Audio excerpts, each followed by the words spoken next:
Here we have our legacy technology, the C321, tripoded next to our new technology, the C540 camera.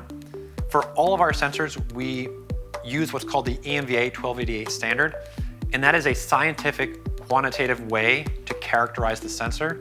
So the users get all the information related to the noise, for example, the temporal dark noise, the dynamic range, and you also get the signal-to-noise ratio across the full signal range of the camera. So you can really get a nice comparison between different sensor technologies. In addition to the 1288 standard, we generally chart the cameras. So this is something you can definitely get from Phantom. And in this chart, we get things like resolution information and also dynamic range. So in terms of the resolution, our newer sensors, for example, the C980 and the C540, we now have an 8 megapixel and a 4 megapixel sensor versus an older tech, which is 2 megapixel.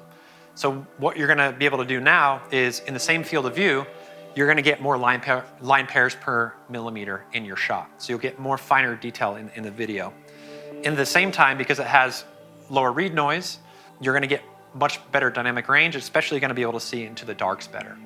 So here you have a range of stops, and as you can see in the cine files, you get a much cleaner image and a much larger dynamic range.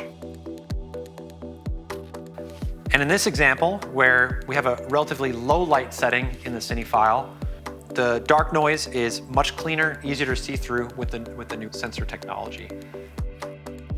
And that's attributed to the BSI sensor technology, the lower read noise, and again, the higher resolution on the sensor.